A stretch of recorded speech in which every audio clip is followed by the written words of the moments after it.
विवाहाच्या साक्रामेंतावेळी पती आणि पत्नी दोघं वेदीसमोर येतात आणि धर्मगुरू त्यांना विचारतात की तुमचं एकमेकांवर प्रेम असल्यामुळे आणि विवाह करण्याचा तुमचा हेतू असल्यामुळे तुम्ही एकमेकांचे उजवे हात हातात घ्या. आणि ही जी दोन हाताची जी भेट असते किंवा हे जे हस्तांदोलन असतं, ह्याची जी ताकद आहे किंवा जी शक्ती आहे ही जगातल्या कुठल्याही व्यक्तीला, शक्तीला, कोणालाही ती वेगळी करता येऊ शकत नाही. एवढी प्रचंड शक्ती या हस्तांदोलनामध्ये असते, कारण ते साक्रामेंत असतं आणि ते दैवी असतं. परमेश्वराच्या नावाने तुम्ही हे घेत असता किंवा हे स्वीकारत असता. परमेश्वराच्या नावाने तुम्ही एकमेकांना पती आणि पत्नी म्हणून स्वीकारत असताच. आणि तेच आमच्या बाबत आहे. जेव्हा आम्ही आमच्या गुरुदीक्षेच्या वेळेला किंवा भगिनी जेव्हा व्रतविधी घेते, पहिला व्रतविधी असो किंवा अंतिम व्रतविधी, ज्या वेळेला आम्ही आमचे हात आमच्या अधिकाऱ्यांच्या हातामध्ये देतो आणि ती जी ऐक्य असतं, ते जे हस्तांदोलन असं, हे ख्रिस्त सभेशी, ख्रिस्ताशी आणि ख्रिस्त सभेचं जे ऐक्य आहे त्या ऐक्याप्रमाणेच हे ऐक्य आहे. जेव्हा पती पत्नीच्या मागे उभी राहते किंवा पत्नी पतीला साथ देते, पती पत्नीला साथ देतो, तेव्हा एक प्रचंड असा नेता निर्माण होतो. हा नेता म्हणजेच इस्रायलचा पहिला नेता, ज्याला परमेश्वराने निवडलं आणि त्या निवडीमध्ये तो परमेश्वराशी आज्ञाधारक राहिला, परमेश्वराशी एकनिष्ठ राहिला, परमेश्वराशी विश्वासू राहिला. आणि जे परमेश्वराने सांगितलं, जे परमेश्वराने त्याला नेलं, तिथे तो गेला. आणि ते करत असताना जो अनुभव त्याला येत होता, कदाचित तो अनुभव त्याच्या पत्नीला येत नव्हता, परंतु तिचा विश्वास तिच्या पतीवरती होता. मोशे आणि सिप्पोरा. मोशे, ज्याला जो एवढा मोठा नेता इस्रायली लोकांचा, आणि म्हणून मत्ती शुभवर्तमानकार आपल्यासमोर येशू सादर करत असताना हा नवीन मोशे आहे अशा पद्धतीने आपल्यासमोर सादर केला जातो. एवढा बलाढ्य असा नेता, ज्याने फारो राजाच्या नाकावरती टिचून परमेश्वराच्या मदतीने इस्रायली लोकांना इजिप्त गुलामगिरीतून त्यांना बाहेर काढलं. जेव्हा या दोघांच्या प्रेमाविषयी आपण आज चिंतन करणार आहोत की प्रेम किती घट्ट असू शकतं, की प्रेम किती मोठं असू शकतं, आणि हे प्रेम फक्त शब्दात व्यक्त करता येत नाही, तर प्रेम हे कृतीत व्यक्त करावं लागतं. आणि प्रेमामध्ये प्रतिसाद देणं फार आवश्यक आहे. प्रेम एकतर्फी नसतं, तर प्रेमाला प्रतिसाद द्यावा लागतो. आणि प्रेम हे कृतीतून, त्यागातून, वेदनेतून हे व्यक्त करावं लागतं. केवळ हे शब्दातलं बेगडी किंवा फिल्मी प्रेम जे आहे किंवा आय लव्ह यू एवढ्यापुरता मर्यादित नाही आहे, हे बोलण्यापुरतं ठीक आहे, परंतु प्रेम हे शब्दात व्यक्त करावं लागतं. जे आपण मोशेच्या बाबत पाहतो, जे आपण सिप्पोराच्या बाबत पाहतो. आणि त्यासाठी छोटीशी पार्श्वभूमी, आपण सर्वजण बायबल वाचतात, पण तरी देखील जेव्हा आपल्याला समजतं की मोशेचा जन्म जो झाला अशा जागेमध्ये झाला जेव्हा त्याचे वंशज किंवा त्याचे खानदान सगळं गुलामगिरीमध्ये आहे, फारो राजाच्या गुलामगिरीमध्ये आहे. आणि तिथे फारो राजाने हुकूम सोडलेला आहे, फरमान सोडलेला आहे की जे हिब्र्याचं प्रत्येक मुलगा जो जन्माला येईल त्याला नाईल नदीच्या नदीत टाकून त्याला मारून टाका, जी मुलगी येईल त्याला जिवंत ठेवा. मोशे लेवी वंशामध्ये जन्माला आला, आणि तो जन्माला आल्यानंतर अर्थातच की 3 महिने त्याच्या आईने त्याला लपवलं, परंतु फार काळ लपवू शकली नाही, कारण मूल रडत असताना आजूबाजूचे ऐकू शकतात आणि मग तिच्यावरती कारवाई होऊ शकते. आणि म्हणून तिने हळूच ते पेटाऱ्यात बांधलं, नाईल नदीमध्ये सोडलं. आणि जी देवाची योजना कशी असते, परमेश्वराची योजना, आपण आईच्या उदरात असतानाच परमेश्वर आपल्यासाठी योजना आखत असतो. ते बाळ, फारो राजाची कन्या जी स्नान करत होती नाईल नदीवरती, तिला ते दिसलं. तिने आपल्या सेविकेला सांगून ते बाळ, ते पेटारं ताब्यात घेतलं आणि सेविकेला सांगितलं की ह्या बाळाला दूध पाजण्यासाठी कोणीतरी तुम्ही दाई बघा. दाई कोण झाली, तर जिने मोशेला जन्म दिला ती आईच मोशेची दाई झाली. आणि मोशे जो फारो राजाच्या विरोधामध्ये देवाच्या इच्छेप्रमाणे लढणार होता, तो फारो राजाच्या घरातच वाढला, त्याच्याच घरात लहानाचा मोठा झाला, त्याच्याच घरामध्ये त्याने सगळे संस्कार घेतले आणि सगळ्या गोष्टी तो शिकला. पुढे ज्या काही अडचणी निर्माण झाल्या त्याला जाणीव झाली की मी हिब्रू आहे किंवा मी इस्रायली आहे आणि माझीच लोक हे या सगळ्या गुलामगिरीमध्ये खितपत पडलेली आहेत. त्यांना सोडवण्यासाठी मग तो राजवाडा सोडतो, तो बाहेर पडतो, त्याच्या हातातून एक खून होतो, एका माणसाला तो मारतो, आपल्या हिब्रू माणसाला तो वाचवण्यासाठी जातो. आणि मग त्याचं हे पितळ उघडं पडतं म्हणून तो मिसर देश सोडतो आणि मिद्यान ह्या देशामध्ये जातो. तिथे ही सिप्पोरा त्याला भेटते. त्या पाणी भरण्यासाठी, आपल्या मेंढरांसाठी पाणी भरण्यासाठी ते आलेल्या होत्या. मात्र तिथे जे दुसरे धनगर होते ते पाणी भरत देत नव्हते आणि म्हणून मोशेने त्यांना मदत केली पाणी भरण्यासाठी. त्यांचं काम लवकर झालं, त्या लवकर घरी गेल्या आणि लवकर गेल्यानंतर त्यांनी वडिलांनी विचारलं की तुम्ही आज लवकर कशा आल्या. तर असा एक माणूस होता, त्यांनी अशी मदत केली. तिथेच प्रेमाची ठिणगी पहिली तिथेच पडली होती. मोशेला सिप्पोरा आवडली होती, सिप्पोरालाही आवडले असेल. वडिलांनी सांगितलं की ते इस्रायली लोक आहेत, त्यांच्यामध्ये आदरातिथ्य किंवा परका माणूस हा आपला माणूस आहे, त्याला भोजन देणं, त्याला वस्तीला ठेवणं हे इस्रायलचं आदरातिथ्याचं एक वैशिष्ट्य आहे. आणि त्यामध्ये मग वडील सांग की त्याला घेऊन या. आणि मग मोशे त्यांच्या घरी, जे रघुवेल किंवा जेथरो असं म्हटलं जातं त्याच्या वडिलाला इंग्लिशमध्ये, जे मराठीमध्ये त्याला रघुवेल नाव दिलेलं आहे, रघुवेलच्या घरी मोशे तिथे राहतो. आणि पुढे मोशे इमानी इतबारी तो काम करतो आणि प्रेम देखील करतो सिप्पोरावरती. आणि एक दिवस तिचे वडील सांगतात की मी तुला ह्याच्याशी लग्न करून देईल. आणि सिप्पोरा आणि मोशेचं लग्न होतं. आणि त्यानंतर आपल्याला माहिती आहे की मोशेला जळत्या झुडपामध्ये परमेश्वराचं दर्शन घडतं. मोशे चप्पल काढ, कारण ही जागा पवित्र आहे. जुळूब तिथे अग्नी आहे, परंतु ते भस्म काही होत नाही आहे. परमेश्वराचा त्याला, ईश्वराचा तिथे अनुभव आला. आणि पुढे परमेश्वराने त्याला बोलावलं की तू मिसर देशात जा आणि आपली जी जनता आहे त्यांचा आक्रोश माझ्यापर्यंत पोचलेला आहे, त्यांचं रडणं माझ्यापर्यंत, त्याचं दुःख माझ्यापर्यंत आलेलं आहे. तू जा आणि त्यांना फारो राजाच्या गुलामगिरीतून सोडव. परमेश्वर आहे, कसं काय शक्य आहे? मी कोण आहे? मला नीट बोलता येत नाही, मी तोत्रा बोलतो, मी नेतृत्व करू शकत नाही, मी पुढाकार घेऊ शकत नाही, मी फारो राजाच्या डोळ्याला डोळा कसा भिडवणार, हे मी करणार कसं? परमेश्वराने सांगितलं तू एकटा नाही आहेस, मी तुझ्याबरोबर आहे. आणि याचं चिन्ह काय आहे? त्यांनी जर मला विचारलं तू कोण आहेस, मी जो आहे तो मी आहे. देवाचं पहिलं नाव जे बायबलमध्ये आपल्यासाठी सांगण्यात आलेलं आहे, मोशेला सांगितलं देवाने मी जो आहे तो मी आहे. आणि त्यानंतर आपण पाहतो की मग मोशेला आणखीन चिन्ह दिलं की तुझ्या हातामध्ये काठी आहे, टाकून दे खाली. त्याने टाकली, त्याचा साप झाला. आणि पुन्हा मग त्यांनी उचलली, पुन्हा ती काठी झाली. परमेश्वराने त्याला चिन्ह दिलं आणि तो परमेश्वराचं कार्य करू लागला. तो आणि अहरोन दोघे मिळून फारो राजाच्या समोर उभे राहिले. आणि मग जो सगळा तारणाचा इतिहास जो सुरू झाला तिथपासून की मग 10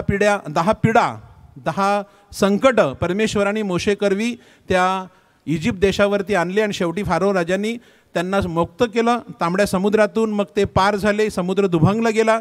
आणि या सगळ्या गोष्टी घडत गेल्या. वाटेमध्ये सुद्धा 40 वर्ष मोशे त्यांचं नेतृत्व करत राहिला. पण नेतृत्व करत असताना एखाद्या कार्यकर्त्याने चर्चमध्ये कुठल्या संघटनेमध्ये कार्य करत असताना अनेक वेळेला असा अनुभव होतो, काही ताणतणाव निर्माण होतात. मुलगामीमध्ये काम करत असताना, गावामध्ये काम करत असताना, हिशेब मांडत असताना, किंवा कोणाला वाचन द्यायचं, कोणी काय करायचं ह्याच्यावरून.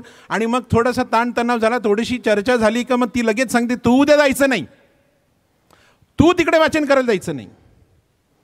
एवढं आपलं प्रेम अल्प असतं का? एवढे आपण घाबरट असतात का? मोशेला केवढ्या अडचणी आल्या असतील, त्याच्या पाठीशी जी खंबीरपणे उभी राहिली सिप्पोरा. 2 मुलाला तिने जन्म दिला. ते दोघं आले इथे, मोशेबरोबर इथे आले. परंतु मोशेला जाणवलं की ह्यांची सुरक्षा तेवढी व्यवस्थित नाही आहे. आणि म्हणून ते पुन्हा बापाकडे त्यांना पाठवलं. आणि मोशे इथे काम करत राहिला, संघर्ष करत राहिला फारो राजाबरोबर. आणि अनेक चमत्कार परमेश्वर त्याच्याद्वारे करत राहिला. आणि जेव्हा तांबडा समुद्र विभागला त्यावेळेला जेथरो आपल्या 2 मुलीला घेऊन, सिप्पोराला घेऊन पुन्हा मोशेकडे आले. आणि मग ते कूच करत राहिले इस्रायलच्या वचनभूमीकडे. ज्या पवित्र भूमीला आपण भेटी देतो त्या वचनभूमीकडे नेण्याचं, नेतृत्व करण्याचं काम हे मोशेने केलेलं आहे. आणि आपण हे पाहतो की अनेक गोष्टी परमेश्वराने केल्या. जेव्हा इस्रायल लोक कुरकुर करत होते, आकाशातून मन्ना परमेश्वराने पाठवलं, खडकातून पाणी पाठवलं. देव प्रेम करतच राहिला. आणि ती दोघंसुद्धा एकमेकांवरती प्रेम करत राहिली. देव परत प्रेम करत राहिला, पण माणूस प्रेम भंग करतच राहिला. आणि हा तारणाचा इतिहास आहे. देव आपल्यावरती स्वर्गातून आशीर्वाद पाठवतो, आपल्यावर प्रेम करतो, आपल्याला जवळ करतो. आणि मग आपण देवाचं प्रेम गृहीत धरतो. मग आपल्याला मोह होतात, सैतान येतो, आपण पापात पडतो, देवापासून दूर जातो. देव आपल्याला क्षमा करतो, पुन्हा देव आपल्या जवळ घेतो, पुन्हा आपण देवापासून दूर जातो. हे जे चक्र आहे, हे चक्र जुन्या करारापासून जे सुरू झालेलं आहे ते प्रभू येशू ख्रिस्तापर्यंत आहे. आणि आजही आपण पाहतो की आपल्याबाबत काही वेळेला आपलं सगळी चलती असते, तेव्हा आपण देवावर प्रेम करतो. काही आपल्याला अडथळे आले, अडचणी आल्या की पुन्हा आपल्या विश्वासावर, श्रद्धेवर प्रश्नचिन्ह निर्माण होतं, आपल्या भक्तीवरती आणि आपल्या उपासनेवरती परिणाम होत असतो. हे इस्रायली लोकांमध्ये झालं. देव प्रेम करतच राहिला. देवाचा हा स्वभाव गुणच आहे. किंबहुना संत योहान सांगतो की देव प्रेम आहे, प्रेम देव आहे. ह्यापेक्षा निराळा आपल्याला देव प्रेम वेगळं करता येत नाही. हे दोन्ही एकच आहेत. देवाच्या प्रेमाचा कळस जो झाला तो म्हणजे प्रभू येशू ख्रिस्त, त्याचा एकुलता एक पुत्र त्याने या जगात पाठवला. कशासाठी? क्रूसावरती मरण्यासाठी, बलिदान देण्यासाठी आणि त्याग करण्यासाठी त्यांनी ह्या जगामध्ये आपल्या एकुलता एक पुत्राला पाठवलं. आणि त्याद्वारे क्रूसावरती टांगलेल्या प्रभू येशूकडे पाहिल्यानंतरच प्रेम म्हणजे काय हे आपल्याला समजू शकतं. तर प्रेम म्हणजे काय? What is love? Love is sacrifice. प्रेम म्हणजे त्याग आहे आणि त्याग म्हणजे प्रेम आहे. देव आपल्यावरती प्रेम करतो म्हणून त्यांनी त्याचा एकुलता एक मुलगा प्रभू येशू ख्रिस्त ह्या जगात पाठवला. त्याने त्याच्या स्वतःच्या जीवनाचं सर्वस्व आपल्यासाठी त्याग केलं. त्यांनी त्याग केला कारण तो प्रेम करत होता. प्रेम केलं आणि प्रेम करतो म्हणून त्यांनी आपल्यासाठी त्याग केला. आणि म्हणून आपल्याला जेव्हा हा शब्द आपण काही वेळेला तो एवढा प्रचलित किंवा एवढा त्याचा वापर किंवा गैरवापर आणि इतरत्र अशा पद्धतीने वापर केला जातो. काही वेळेला प्रेम, आपला धर्मच प्रेम आहे, बायबल म्हणजेच प्रेम आहे, येशू म्हणजेच प्रेम आहे. आणि हे प्रेम आपण समजून घेणं, आत्मसात करणं आणि मी सांगितल्याप्रमाणे त्या प्रेमाचा अनुभव घेत राहणं, त्यातून तावून सुलाखून निघाल्याशिवाय खरं प्रेम समजत नाही. येशूने फक्त एवढं सांगितलं नाही मी तुमच्यावर प्रेम करतो. त्यासाठी त्यांनी दुःख सहन केलं, त्यासाठी त्यांनी फटके खाल्ले, त्यासाठी त्यांनी क्रूसावरती खिळे हातापायाला ठोकून घेतले, खुशीमध्ये भाला बोसकून घेतला, डोक्यावर काट्याचा मुकुट घेतला. मी किती प्रेम करतो? तर मी तुमच्यावर एवढं प्रेम करतो. आणि म्हणून येशू आपल्याला सांगतो, जर तुम्ही माझ्यावर प्रेम कराल तर तुम्ही माझ्या आज्ञा पाळाल. आपण सांगत असो बऱ्याच वेळेला की जग बदलत चाललेलं आहे, आता बऱ्याच गोष्टी बदललेल्या आहेत, आता हे असं आहे, आता ते लिव्ह इन रिलेशनशिप आहे, आता ते एकत्र राहतात, आता हे घटस्फोट चालतो, आता गर्भपात चालतो. काहीही चालत नाही. जे देवाची आज्ञा आहे ती तशीच आहे, त्यामध्ये काहीही बदल झालेला नाही. बदल कोणी केला आहे? आपण बदललेलो आहोत. देवाने काहीच बदललेलं नाही. हे अगदी स्पष्ट आहे की आपण देवांचं आज्ञांचं पालन का करतो? आपण त्याच्यावर प्रेम का करतो? का आपल्याला नरकाची भीती वाटते म्हणून आपण त्याच्यावर प्रेम करतो? की हे म्हणणं चुकीचं आहे? त्यासाठी नाही. त्यासाठी आपण स्तुती आराधना करत होतो का? गौरवस्तुती करत होतो का? की मला भीती वाटते म्हणून मी आराधना स्तुती करतो, मी प्रार्थना करतो म्हणजे मी देवाच्या जवळ राहील? नाही. आपल्याला काही अपेक्षा आहे म्हणून आपण तसं करतो का? अजिबात नाही. आम्ही मिसाला जात नाही कारण आम्हाला नश्वर पापाची भीती वाटते म्हणून का? आम्ही गरीब गरजूंना मदत करत नाही कारण आम्हाला स्वर्गाकडून कोणत्या तरी बक्षिसाची अपेक्षा आहे म्हणून आम्ही मदत करतो का? तेवढ्यासाठी आम्ही मदत करतो का? आम्ही आज्ञांचं पालन करतो, आम्ही चांगल्या गोष्टी करतो, आम्हाला चांगलं व्हायचं आहे कारण आमचं देवावर प्रेम आहे.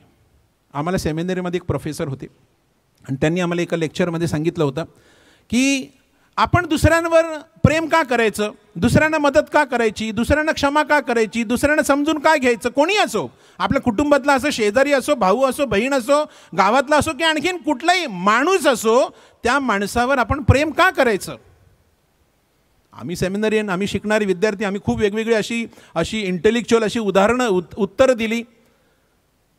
त्या प्रोफेसरने सांगितलं कारण देव माझ्यावर प्रेम करतो. देव बघत नाही मी कुठल्या गावातला आहे, मी कुठल्या रंगाचा आहे, मी किती हुशार आहे, मी किती सुंदर दिसतो वगैरे, हे देव बघत नाही. देव सांगतो तू माझा मुलगा आहेस, तू माझी कन्या आहेस, माझं तुझ्यावर प्रेम आहे, मी तुझा देव आहे आणि तुझ्यावर माझं प्रेम आहे. सिनाय पर्वतावरती येथे देवांनी मोशेला दिलेल्या ज्या 10 आज्ञा, त्या 10 आज्ञांचा सारांश जो आहे तो फक्त 2 आज्ञामध्ये येशूने केलेला आहे की तू आपल्या देवावर संपूर्ण मनाने, संपूर्ण शक्तीने, संपूर्ण जीवाने प्रीती कर आणि जशी स्वतःवर प्रीती करतो तशी तू आपल्या शेजाऱ्यावर प्रीती कर. या 2 आज्ञामध्ये, या आज्ञा त्याने आपल्याला समजावून सांगितलेलं आहे. खरं तर तो आपल्याला शिकवत आहे की प्रेम हे केवळ शब्द नाही आहे, ही कृती आहे. आणि अडचणीच्या वेळेला, संकटाच्या वेळेला, संशयाच्या वेळेला हे अधिक प्रेम व्यक्त करावं लागतं. ही जी कपल्स रिट्रीट असते ती गुरुवारपासून चालू होणार आहे. आज मंगळवार, परवापासून चालू होईल. मी दर रिट्रीटच्या दर शुक्रवारी माझं एक अधिवेशन असते त्यावेळेला मी सांगत असतो की कुणाला ICUमध्ये ॲडमिट करण्यात येतं? ज्याची प्रकृती अत्यंत नाजूक झालेली असते, ज्याला अधिक काळजी घेण्याची गरज असते, त्याला इंटेन्सिव्ह केअर युनिट अतिदक्षता विभागामध्ये ठेवण्यात येतं. हे झालं शरीराचं. पण जेव्हा मन दुखावलेलं असतं, मनामध्ये संशय आलेला असतो, काहीतरी असा अनुभव आलेला असतो, विश्वासघात झालेला असतो, तेव्हा आपण हेच समीकरण आपण वापरत नाही. आपण उलट अबोला धरतो, आपण लांब जातो, फोन घेत नाही, चॅट करत नाही, काही नाही, संवाद नाही, आपण विसंवाद करतो. तिथे सुद्धा त्या माणसावर, जो माणूस दुखावलेला आहे, ज्या माणसाला अशा प्रकारचा अनुभव आलेला आहे, त्याला जास्त प्रेमाची गरज असते. आणि म्हणून तिथे एका ठिकाणी ती सांगते की आय लव्ह यू, आणि तिथे काही चित्रपटाच्या काही भागानंतर काही वेळानंतर तो उत्तर देतो आय लव्ह यू मोर. तो नाही सांगत आय लव्ह यू टू, तो सांगतो आय लव्ह यू मोर, कारण तुला अजून संपूर्णतः प्रेम काय आहे हे कळलेलं नाही. आणि म्हणून ठोस जीवनामध्ये कसं प्रेम करावं याविषयी द आर्ट ऑफ लिव्हिंग नावाच्या एका पुस्तकामध्ये प्रेमाचे 5 गुण त्यांनी आपल्याला सांगितलेले. आपण थोडक्यात ते समजून घेण्याचा प्रयत्न करू. तो सांगतो की प्रेमात शिस्त असणं आवश्यक आहे. मोशेने सिपोरावर प्रेम केलं आणि खूप प्रेम केलं, 2 मुलांना जन्म दिला, त्याने संसार चालू केला, आणि मग देवाची हाक आली. आणि शिस्त काय असते की तिने जेव्हा तिला तो घेऊन आला, जे मिशन त्याला परमेश्वराने दिलं होतं, पण त्याला जाणवलं की इथे फार दोन्ही गोष्टी मी एकत्र करू शकत नाही, हिच्या जीवाला, मुलाच्या जीवाला धोका आहे. तेव्हा त्याने तिला आणि मुलांना तिच्या वडिलाकडे पाठवलं. त्याने असं उसनं प्रेम त्यांनी त्या ठिकाणी आणलं नाही. काही ठिकाणी कठोर व्हावं लागतं आणि ते योग्य असतं. आणि जर कठोर झालं नाही तर त्याचे परिणाम असतात. सगळं जर आपाप मिळायला लागलं, सगळं लाडकं बाबू सोनू वगैरे सगळं व्हायला लागलं, तर मग तो जसा जसा मोठा होत जाईल, मग तो सांगेल मला अब्राम नाकेपर्यंत तू घ्यायला ये, मग तो सांगेल मला बोर्डिंग्सपर्यंत घ्यायला ये, मग तो सांगेल मला विररलाच घेऊन नाही, मग आता मला कारमध्येच तुम्हाला डायरेक्ट कॉलेजला सोडव. ही जी शिस्त आहे, ही शिस्त लावणं आवश्यक आहे. आपण फारसे शिस्तप्रिय नसतो, कारण अवघड गोष्टी आपल्याला टाळायच्या असतात. जे मुलाला आवडणार नाही, मुलीला आवडणार नाही, पत्नीला आवडणार नाही, पतीला आवडणार नाही, आपला सोपा मार्ग काढण्याकडे कल असतो. थोडक्यात काय होईल, तू पण मी चांगला, मी पण चांगला, you are good, I am good, everybody is good, nobody is good. ते फार धोकादायक असतं. आपण अनेकदा योग्य ते करत नाही, कारण त्यात त्यागाचा समावेश आहे. त्याग करावा लागतो, योग्य करण्यासाठी त्याग करावा लागतो. आणि मग कुटुंबामध्ये काही वेळेला आपल्यावरती जबाबदारी येऊन पडते. काही वेळेला भावावर येऊन पडते, काही वेळेला बहिणीवर येऊन पडते, काही वेळेला आईवर येऊन पडते, बाबावर येऊन पडते. त्या परिस्थितीला कृपा कशी कमवायची, आजचं शुभवर्तमानामध्ये, आजचं जे प्रॉपर शुभवर्तमान आहे आजचं, ते आपल्याला सांगतं की कृपा ही छोट्या छोट्या गोष्टी, ज्या संधी आपल्या समोर आलेली आहेत, त्याग करण्याची, मदत करण्याची, सेवा करण्याची, त्या प्रत्येक छोट्या छोट्या गोष्टीतून कृपा कमवायची असते. तिथे आपला त्याग, तिथे आपली खरी कसोटी लागत असते, परीक्षा लागत असते की तुझी आता गरज आहे. मी माझं स्वतःचं जीवन बघू शकतो, माझं करिअर बघू शकतो, मला शिकायचं आहे, मला मोठायचं आहे, मला पैसे करायचे आहेत, मला अमेरिकन जायचं आहे, मला सगळं करायचं आहे. दुसऱ्या लोकांचं काय, जे माझ्याकडे आशेने बघत आहेत, जे माझ्यावर अवलंबून आहेत, त्यांचं काय. पण त्यागाशिवाय खरं प्रेम असू शकत नाही. आणि म्हणून मी सांगितलं की प्रेम हे त्याग आहे, त्याग हे प्रेम आहे. प्रेम कठीण आहे, सोपं नाही आहे. प्रेम म्हणजे आयफोन देणं आणि झीलमध्ये जेवायला नेणं एवढ्यापुरतं प्रेम मर्यादित नाही आहे. हे एका दिवसाचं असतं, हे टेम्पररी आहे. दुसऱ्या दिवशी परत जर प्रेम असेल तर परत झीलमध्ये जेवायला न्यायला लागेल. तिसऱ्या दिवशी प्रेम असेल तर आणखीन काहीतरी घेऊन द्यावं लागेल. पण प्रेम जेव्हा असतं तेव्हा ह्या गोष्टी त्यामध्ये अवलंबून नसतात. आईने तिच्या मुलावर असलेलं प्रेम व्यक्त करण्यासाठी एक उत्कृष्ट उदाहरण, एक यूट्यूबवरती पाहिलेलं व्हिडिओ. त्या व्हिडिओमध्ये ती एक आई होती, ज्या आईचं नाव मेग्ना, पॅट्रिशिया मेग्ना. ती योहान कार्लोसची आई होती. आणि योहान कार्लोसला यकृताचा म्हणजेच लिव्हरचा प्रॉब्लेम होता, जन्मतःच प्रॉब्लेम होता. आणि त्याचा एकमेव उपाय होता की आईने आपल्या यकृताचा थोडासा भाग त्याला जर दिला तर तो बरा होऊ शकतो. मात्र तो घेताना तिच्या जीवाला सुद्धा धोका आहे, हे डॉक्टरने स्पष्टपणे सांगितलं होतं. तिने सांगितलं की ह्याच नाही, जेवढी माझी मुलं जन्माला येतील आणि त्यांना माझ्या शरीरातलं जे सगळे अवयव लागतील ते सगळे मी द्यायला तयार आहे. तिने यकृताचा भाग दिला, मुलगा बरा झाला, मुलगा पण जिवंत राहिला, तो पण जिवंत झाला. आणि तिने साक्ष दिली की मी सगळं करू शकते. अशी आई जी असते, ही आई ही त्यागातून निर्माण झालेली असते. आणि त्यागातूनच ही खरी प्रेमाची साक्ष येशूप्रमाणे क्रुसावर टांगून ती देत असतात. दुसरी गोष्ट की प्रेमात संयम असणं आवश्यक आहे. प्रेम ही अचानक येणारी गोष्ट नाही आहे. अनेक गोष्टी मोशेसमोर उभ्या होत्या, त्यामध्ये संयम असणं आवश्यक होतं. एक पिढा आली, मोशेने फारोने मानलं नाही. दुसरी, तिसरी, चौथी, 10 पिढ्या आले तरी फारो मानत नव्हता. शेवटपर्यंत जेव्हा तांबडा समुद्र विभागला त्यातसुद्धा त्यांचं पाठलाग केला सैनिकांनी. सैनिक त्या पाण्यात बुडाले, तो भाग निराळा. पण संयम बाळगावा लागतो आणि संयम त्यांनी बाळगला, संयम सिपोराने बाळगला. प्रेम ही अचानक निर्माण होणारी गोष्ट नाही आहे. अशी आकाशातून पाऊस पडते तशी प्रेम ही गोष्ट नाही आहे. त्यावर आपल्याला काम करावं लागतं दररोज, की माझं तुझ्यावर प्रेम आहे, मी तुझी काळजी घेणार आहे, मी तुला वाचवणार आहे, मी तुला सांभाळणार आहे, तुझी कष्ट मेहनत मी कमी करणार आहे. तू कामावरून यायच्या आधी मी बऱ्याचशा गोष्टी मी सगळ्या जागी लावणार आहे, म्हणजे तुला काम कमी असेल, तुला विश्रांती जास्त मिळेल, तुला आनंद मिळेल, तुझा आनंद मला मिळेल आणि दोघं आपण प्रेमामध्ये राहू. प्रेमासाठी काम करावं लागतं. प्रेम आपोआप कुठून पडत नाही. धीर धरणाऱ्या व्यक्तीला वाट कशी पाहावी लागते. संयम बाळगणारी व्यक्ती ओरडून आणि रागाने नव्हे, विवेकाने प्रतिक्रिया देते. काही वेळेला समोरची व्यक्ती रागावलेली असते, पण जी ते सांगतात की ती बोलत असते तेव्हा मी बोलत नसतो, किंवा हा बोलत असतो तेव्हा ती बोलत नसते. पण थोड्या वेळाने तिला जाणवतं की आय एम सॉरी, किंवा रात्री तिला जाणवतं की मी उगाच तुझ्यावर रागावली, मी असं बोलायला पाहिजे नव्हतं. पण तो सुद्धा त्यावेळेला रागावला असता तर गोंधळ झाला असता. संयम ठेवणं आवश्यक आहे. आपण स्वतः आणि इतरांसोबतसुद्धा आपण संयम बाळगला पाहिजे. थॉमस लिंडबर्गने सांगितलेल्या एका पारंपरिक हिब्रू कथेनुसार अब्राहम, आपला श्रद्धेचा आदिपिता, एका संध्याकाळी त्याच्या तंबूबाहेर बसला होता. तेव्हा त्यांनी वयाने आणि प्रवासाने थकलेला एक वृद्ध माणूस त्याच्या घराकडे येताना पाहिला. अब्राहमने धावत बाहेर गेला. जसं मी सांगितल्याप्रमाणे इस्रायली लोक आदरातिथ्य असतात.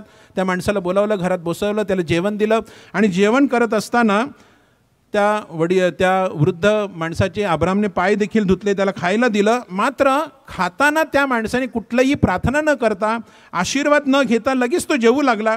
तेव्हा अब्राहमने त्याला विचारलं, तू देवाची प्रार्थना करत नाहीस का, देवाची उपासना करत नाहीस का? त्या वृद्ध माणसाने उत्तर दिलं, मी फक्त अग्नीची पूजा करतो, मी तर कुठल्याही देवाची पूजा करत नाही. हे ऐकून अब्राहम रागावला आणि त्या वृद्ध माणसाला त्याने खांद्यावर बसवलं आणि त्याला घराबाहेर काढलं.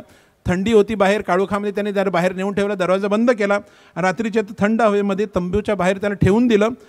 ती वृद्ध व्यक्ती निघून गेल्यानंतर देव त्याचा मित्र अब्राहम याला हाक मारतो, अब्राहम, तो जो पाहुणा आला तो कुठे आहे? अब्राहमने उत्तर दिले की मी त्याला जबरदस्तीने बाहेर काढलं, कारण त्याने तुझी प्रार्थना केली नाही, त्याने तुला धन्यवाद दिले नाही, त्याने तुला गौरवस्तुती दिली नाही. देवाने उत्तर दिले, गेली 84 वर्ष त्याचं वय झालं, तो माझा अपमान करत आहे. मी संयम बाळगला आहे ना, मी त्याच्याशी संयम बाळगला आहे ना. तुला एक रात्र त्याच्याबरोबर संयम आणि सहनशीलता बाळगता आली नाही का? प्रेमाचा तिसरा गुण आहे की प्रेम वाजवी असलं पाहिजे, त्याला बौद्धिक आधार असला पाहिजे, पूर्णपणे भावनावरती आधारित. कारण भावना या सतत बदलत असतात. सकाळची भावना वेगळी असते, दुपारची भावना वेगळी असते, संध्याकाळची भावना वेगळी असते. भावना बऱ्याच वेळेला बाह्य ज्या गोष्टी घडतात त्याच्यावरती अवलंबून असतात. त्याला व्यावहारिक आधार असायला हवा. कोणीतरी म्हटलं आहे की आपलं डोकं आपल्या हृदयाच्या शीर्षस्थानी असते, जेणेकरून आपल्या भावनांवर, आपल्या तर्कावर ते प्रभुत्व मिळवू शकतं. नुसतंच भावनाच्या गाडीवरती बसून आपण प्रवास करणं जे आपल्यासाठी धोकादायक असू शकतं. आणि म्हणून सांगतात की अति आनंदामध्ये कोणाला वचन देऊ नये. जे हेरोद राजाने त्या हेरोदियाच्या मुलाला दिलं आणि त्याचा जो अनर्थ झाला योहान बाप्तिस्ता, त्यामुळे शिरच्छेद झाला. फक्त काही लोकांकडे आपण पाहूया, खूप जणांचं जीवन गोंधळून जातं. कारण काही वेळा भावनांच्या आहारी जाऊन तू 10वीला एवढे मार्क्स मिळवले, मी तुला हा मोबाईल देईन, ती गाडी देईन, मी असं करेन, मी तुला तिथे नेईन. आणि मग ते विसरत नाहीत ज्यांना आपण वचन दिलेलं असतं, ते आपल्याला भारी पडत असतं. अल्पवयामध्ये, टीनेज वयामध्ये, जे विशेष करून जे 13 ते 20 हे जे वय आहे, धोकादायक आणि घसरडव आहे. या वयामध्ये मुलींना शारीरिक आकर्षण होऊ शकतं, फिल्मी प्रेम त्यांच्यामध्ये जगू शकतं. आणि मग मी त्याच्याशिवाय जगू शकत नाही, मी तिच्याशिवाय राहू शकत नाही, आणि मी तीच पाहिजे आणि तोच पाहिजे. अजून खायची अक्कल नाही, अजून कमवायची अक्कल नाही, अजून 10 रुपये पगार यांना कोणी देऊ शकत नाही, पण प्रेम करायचं आहे. हे प्रेम शरीराचं आहे. हे बुद्धीने, तर्काने, हृदयाने केलेलं प्रेम नसतं, हे शरीराचं निव्वळ आकर्षण असतं. अशा अर्धवट आणि कच्च्या प्रेमातून आणखीन जटिल प्रश्न निर्माण होतात. आणि ते प्रश्न आईवडिलांना सोडवावे लागतात.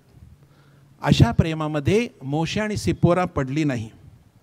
आपण जर विचार न करता वागलो तर आपल्या प्रेमाचा विपर्यास होऊ शकतो. चौथी गोष्ट आहे की प्रेमात नम्रता असली पाहिजे. प्रेमात सर्वात मोठा अडथळा जो आहे हा अहंकार, हा अभिमान, ह्या सगळ्या गोष्टीमध्ये आपली नाती आपण तोडून ठेवलेली आहेत. भावाच्या घरी जात नाहीत, बहिणीच्या घरी जात नाही, आपण एकमेकांच्या घरी जात नाही आहोत. आय एम सॉरी, मला माफ कर असं म्हणणं फार कठीण झालेलं आहे, फार जड जाते आपल्याला. आपण हे लक्षात ठेवूया की नम्रता हा खऱ्या प्रेमाचा पाया आहे. येशू नम्र झाला, आज्ञाधारक झाला. कुठपर्यंत?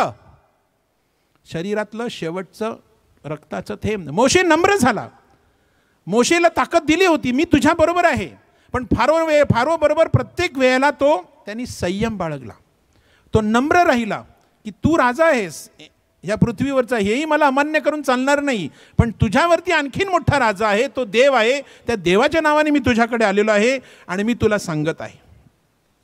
आणि पाचवी गोष्ट, प्रेमामध्ये विश्वास असणं आवश्यक आहे. एकमेकांवरती विश्वास. कारण एकदा दोन माणसाच्या नात्यामध्ये संशय शिरला, the end of the relationship. प्रेमामध्ये देवावर सुद्धा विश्वास असणं आवश्यक आहे. श्रद्धेचा अर्थ असा आहे की आपल्या विश्वासाचा कोणताही पुरावा नसला तरी आपण विश्वास ठेवतो. प्रेमाचा सर्वात प्राणघातक शत्रू म्हणजेच संशय, अविश्वास हा घातक शत्रू आहे. शेवटी प्रेमात धैर्य असणं आवश्यक आहे. आपण देवावर विश्वास ठेवायचं धाडस करत आहोत आणि 450 वर्षाचा आपल्याला इतिहास आहे. शेकडोनी धर्मगुरू आणि अनेक शेकडोनी धर्मभगिनी याच पवित्र आत्म्याच्या कुशीतून बाहेर पडलेले आहेत. आणि अनेक तुमच्यासारखे विवाहित जीवन जगणारे, प्रापंचिक जीवन जगणारे, श्रद्धेचं जीवन जगणारे, आणि म्हणून आपण 450 वर्ष अजूनही आजही आपण धाडस करतो श्रद्धा ठेवण्याचं, श्रद्धा व्यक्त करण्याचं. बऱ्याच मार्गाने हे त्या सर्वांमध्ये सर्वात महत्त्वाचं आहे. कारण आपल्याला इतरांपर्यंत पोहोचायचं आहे, स्पर्श करायचं आहे. हे प्रेम दुसऱ्यांना आपल्याला द्यायचं आहे. आपण असुरक्षित असल्यामुळे किंवा नरकाची भीती असल्यामुळे आपण किती वेळा इतरांशी संपर्क साधत नाही किंवा इतरांना आपण येशूप्रमाणे प्रेम करत नाही. येशूप्रमाणे प्रेम करत नाही. येशूप्रमाणे प्रेम करायला हिम्मत लागते. जगाच्या दृष्टीने तो मूर्खपणा असतो. जगाच्या दृष्टीने, व्यवहाराच्या दृष्टीने तो निव्वळ वेडेपणा असतो. असं कसं शक्य आहे का? हे कसं, कशासाठी तू करतो, कशासाठी हे सगळं देतोस? हा मूर्खपणा आहे. देवाच्या दृष्टीने तोच मोठेपणा आहे आणि शहाणपणा आहे. प्रेम हेच जीवन आहे. त्यासाठी शिस्त, संयम लागतं. ते वाजवी असावं आणि ठोस आणि शक्य करण्यासाठी आपण आपल्या येशूवरील विश्वासात वाढत राहावं आणि त्यासाठी आपल्याला पवित्र आत्म्याची कृपा मिळावी. मोशे आणि सिप्पोराप्रमाणे जीवन जगता यावं म्हणून प्रार्थना करूया. पवित्र आत्म्याचा आशीर्वाद मागूया.